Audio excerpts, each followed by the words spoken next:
Chapter 31, Saturday, September 21st through Sunday, September 22nd, 1776. The fire raged with inconceivable violence, and in its destructive progress swept away all the buildings between Broad Street and the North River. Several women and children perished in the fire. Their shrieks joined to the roaring of the flames, the crash of falling houses, and the widespread ruin which everywhere appeared, formed a scene of horror great beyond description, and which was still heightened by the darkness of the night. I awoke coughing so hard I near brought up my supper. When I finally caught my breath, I smelled the smoke and saw the light, bright as day, outside my window. I jumped from the bed and peered out. It was not morning, it was an inferno. Flames curled out of all the windows next door. The rooftop beyond that was a lake of fire. Every building in sight was burning. The air was filled with crackling and popping sounds, with shrieks and screams coming from the street below. A hot gust of wind blew the curtains back and sent the fire straight at me. Fiery shingles floated from the roof and caught in the branches of the tree outside my window, setting the bark ablaze. A burning leaf drifted to the sill. I quickly brushed it off, my hands quivering. Get out! Seized again by coughing, I fell to the ground where the smoke was not so heavy. I pulled my shoes toward me and quickly buckled them on, and took a deep breath, rose to my feet, grabbed Ruth's doll off my bed, and opened the door. Smoke filled the hall, curling down from the ceiling along with fingers of fire. Get out now! I clattered down the stairs, screaming, Fire! Fire! The door to Lady Seymour's bedchamber was just opening. As I went to pass by, she grabbed my arm. Quick, child, she cried, help me! Her chamber was even brighter than the attic, but the windows were closed and the smoke thinner. She bent over an enormous trunk by the wall. It contains my valuables. She pulled at a handle. Please, Isabel. I reached for the handle and tugged. The trunk did not move. It's too heavy, ma'am. Leave it. The roof is afire. No, wait. She flung open the top. The trunk was filled with a silver tea set, a small portrait of a yellow-haired man, something wrapped in velvet cloth, dusty sacks, small wooden boxes, and packets of letters tied in a ribbon. There was another crash outside, and screams. I grabbed her arm. We'll die if we stay.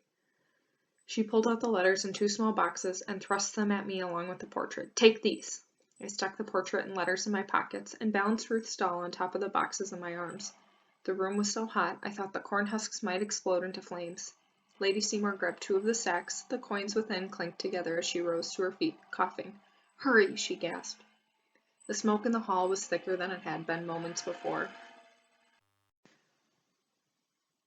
We felt our way one step at a time to the staircase. I went down first, with the lady behind me, her frail hand on my shoulder. My eyes watered. My lungs felt like they were pulling in the flames. I thought for a moment we were trapped. The thick haze tricked my mind, and I knew not if we should proceed up or down. My ears filled with the crackle of burning wood. Help me, Lady Seymour cried. Her hand vanished. Ma'am? Ma'am? The smoke stopped at my throat. There was a thunderous crash overhead, a ceiling giving way, or a piece of the roof collapsing. The old woman had crumpled to the stairs. Is she dead? I put my hand on her chest. Her heartbeat was light and fast, as birds' wings beating against a cage.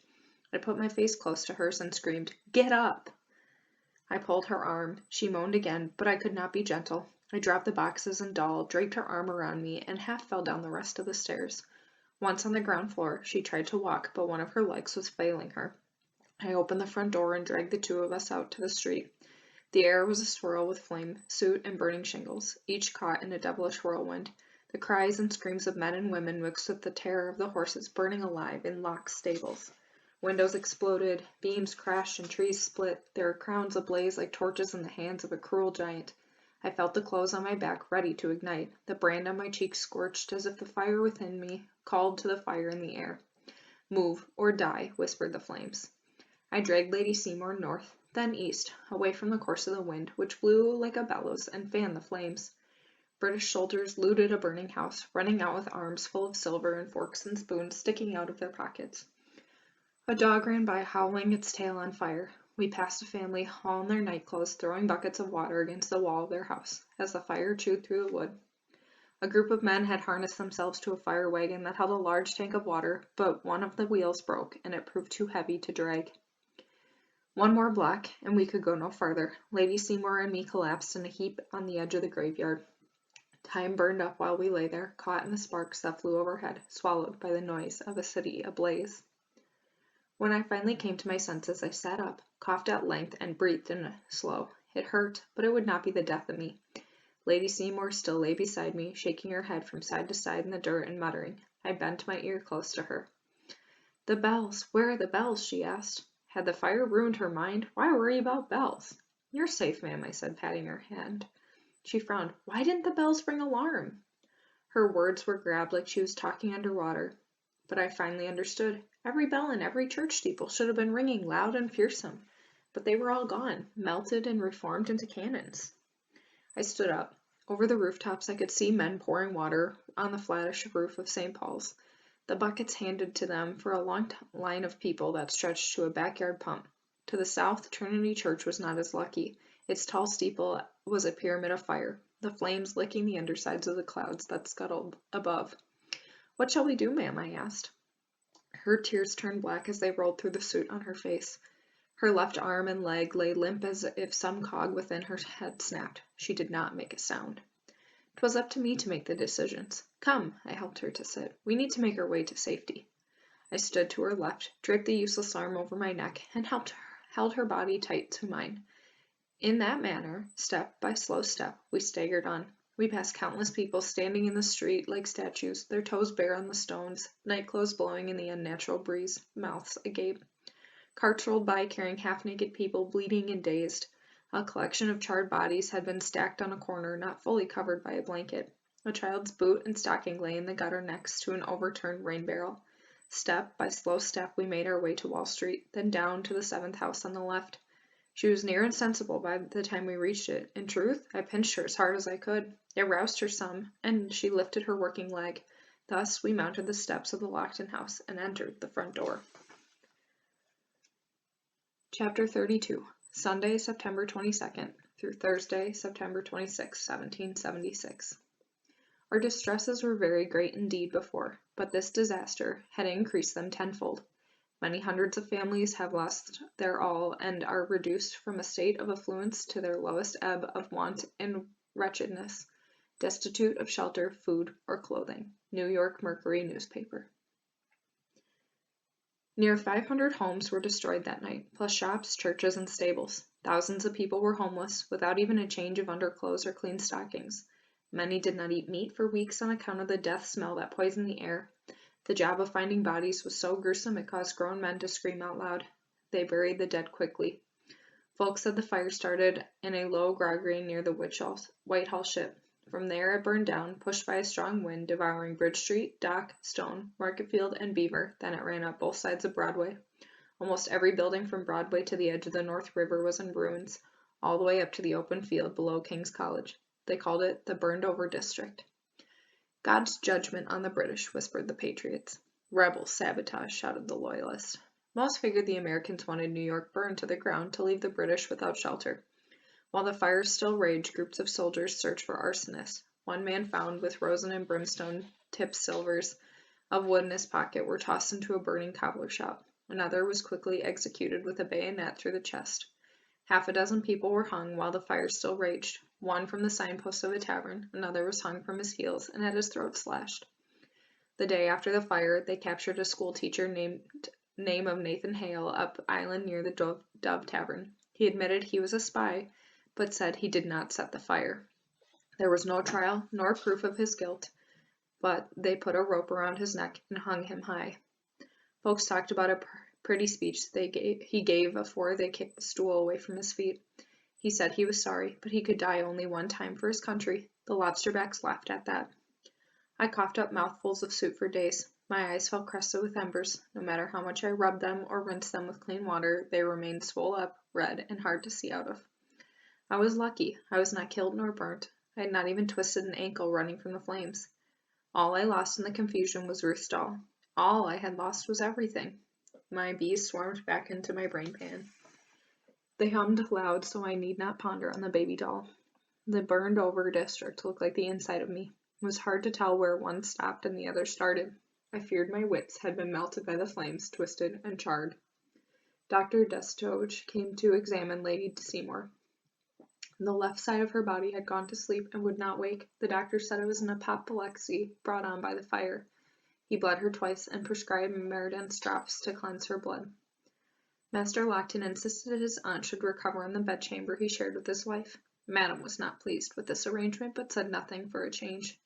She visited the ruins of the Seymour house daily, waiting for them to cool enough so that she could poke through the ash with a hoe in search of coin or melted silver. Lady Seymour called me to her bedside when she regained her senses. She tried to thank me, but the affliction pulled at her mouth and made it hard to figure out her words. I gave her the portrait of the yellow-haired man and the letters that I had stuffed in my pockets as we fled. She studied them close with her good eye. Then she sobbed, and both eyes overran with tears. Madame bade me leave the room. By the third day after the fire, the Lockton house was packed tighter than a barrel of salt cod, and smelled worse. We had been invaded again. Many of the rebel houses were occupied by the British Army had burned to the ground. Soldiers found themselves as homeless as regular folk, so their commanders ordered that anyone with an undamaged home share it with the men. We wound up with 11 fellows from Kent sleeping 3 to a bedchamber and using the second-floor drawing room as their common area for dining and conversating. The master and madam moved their bedchamber to the downstairs front parlor and gave the library over to the Colonel Hawkins, a high-ranking officer whose favor Lockton sought. The cellar was turned into barracks for 5 soldiers who had their wives with them. This was the Lord's blessing on me, because the women were used to cooking and cleaning for their men's regiment. The new boss lady in the kitchen was named Sarah, a black-haired gal with a baby in her belly. She was not a friendly sort, none of them were, but she did not call me names, nor seem inclined to hand out beatings. I did miss Becky Berry more than I thought possible. It was odd sleeping in the cellar with strangers. They sure did snore, the women as bad as the men. Their bodies gave off noxious odors, too, gases so strong they made my eyes water. The night of the first frost, I woke up to a soldier pulling off my blanket. I lay in the dark, fists clenched and teeth sharp, thinking he meant to do me harm. He did not. He was simply cold and in need of another layer of cloth. Next morning, Sarah agreed I could move my pallet up to the kitchen hearth. It was lonely sleeping without that fool doll. Chapter 33. Friday, September 27th, Saturday, November 16th, 1776. Many of the inhabitants are come into town, and many others, who were obliged to fly for their loyalty, are coming in daily. New York Mercury newspaper. The autumn passed in a dog-weary haze for me, with much work and little time left to ponder or breathe. Everything was cloaked in gray, oyster gray, charcoal gray, pewter gray, mold gray, storm gray, and ash. Scraps of ash floated through the air for weeks and found their way into everything, from the butter to the tea. The rains turned the ash to mud. Frost painted the ground the color of a gravestone, ashes trapped in ice. I flaked ashy too. Mommy used to rub a salve of bear fat and mint on us as winter approached so our skin would not dry and crack. Was Ruth's skin dry? Did anyone notice? Ashes drifted into the hollow places in my bones and slid up my brain pan. I had the fanciful notion that perhaps we had died in the fire, that we were all lost souls, forbidden to enter heaven. When I had low thoughts like that, Curzon's voice would call from my memory and tell me to join him, to become a rebel. I told that voice to hush. With the ash so thick inside and out, I had few thoughts to spare for that fool. I figured he was dug in with the troops at Fort Washington, which seemed a good place, with what with the strong walls and the cannons protecting it. Folks said that the British wouldn't attack the fort until spring. The men drilled and patrolled. Sarah and the other soldier wives spent most of their days down at the campground doing the chores for their regiment, washing clothes in big iron pots and cooking whatever could be found to roast or stew. They did some tidying at the Lockton house and kept the officers fed too. The dirtiest jobs fell to me: water hauling, wood chopping, and chamber pot emptying. On top of that, Colonel Hawkins claimed me for his errand girl, sending me out with messages for the captain or that sergeant or in search of snuff or hair powder or almonds. He was terribly fond of almonds. By the time the apples were harvested, hundreds of ships crammed with expensive British goods crowded the docks. The price of food doubled and doubled again. This did not affect the Locktons nor the rich Loyalist refugees who streamed into the city toting bags of gold. We took delivery of enough potatoes to fill the bin in the cellar, and had no trouble buying meat. But regular folks burnt out of their homes and penniless, Loyalist refugees on the run from rebels, they were forced to shelter in Canvastown, the new name for the burned-over district. They used 10 canvas to make huts against the standing chimneys and half-crumbled brick walls. They ate beans and rice when they were lucky, and begged on the streets when they were not. One day I noticed that the plants grown from Mama's seeds had been killed by the frost. The stalks dead on the ground with shriveled paper leaves, a lump of mud stuck in my throat. I had forgotten to care for them.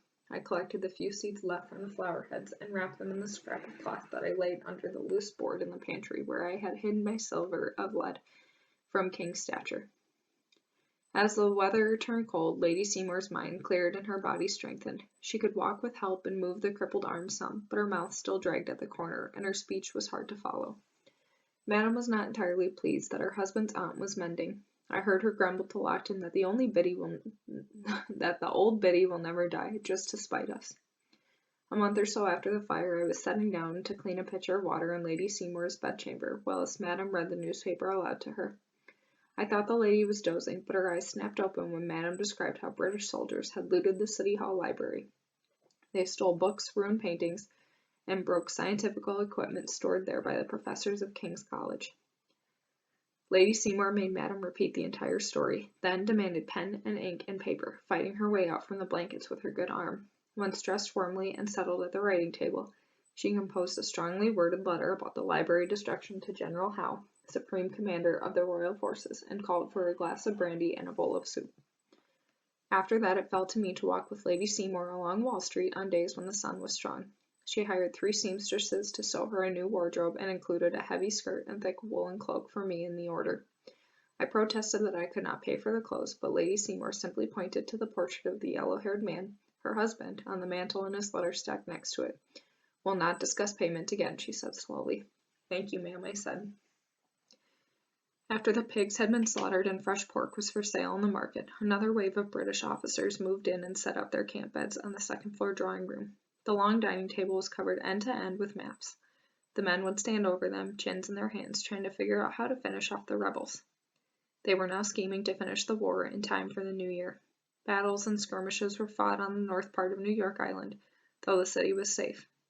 Whilst they plotted Washington's downfall, I dozed in a chair in the hallway, in case they needed victuals or a bottle of port. Sleep was a rare and precious thing to me in those days. The next day I was yawning hard as I trudged up to the tea-water pump. The November wind carried the promise of snow, and I was glad for the new cloak Lady Seymour had given me. Soon I would need rags to wrap around my hands. My muddled head did not register the great hullabaloo at first, but then my ears awoke. Folks were shouting, hurrying toward the Greenwich Road where it dumped out into the Commons. I was not sure what the race was for, but I lifted my skirts and joined along with it. "They got them!" cheered a red-faced man, throwing up both of his arms in the air. "They got them all!" By the time I made it to the Commons, I had to fight my way to the front of the cheering mob. The end of the Greenwich Road was lined with British soldiers, relaxed and laughing as their prisoners, captured American soldiers, walked 3 in a row between their enemies through the doors of the Bridewell prison. "Was there a battle?" I asked a servant girl next to me. "Up the fort," she answered. "Them Hessians kill lots. Blood was running like water, they say. They fired them cannons from the ships, blew arms and legs everywhere, heads too." I nodded, unable to think what I should say. A chant started in the crowd, and singing. I did not join in, nor did I throw clouds of mud as many did, including the bloodthirsty girl next to me. The rebels kept coming in, row after filthy row, most with their heads down, some limping with a crutch or an arm in a sling. Their uniforms were torn and tattered. A few walked barefooted over the icy cobblestones, flinching when he hit square with mud or a rock. They carried neither flag nor weapons. Their breath billowed like they were hard-ridden horses. It hung around their heads like smoke. He was towards the end of the line with the other enlisted slaves, his head bent forward, his face invisible. A bloody bandage was tied above his right knee, and it looked painful to step with his right foot. The only way I knew him was that hat, nearer brown than red now, with a rip through the brim and a ring in his ear. The guards shoved the last of the prisoners, including the boy with the red-brown hat, through the doors of the prison and closed them with a loud metal clang.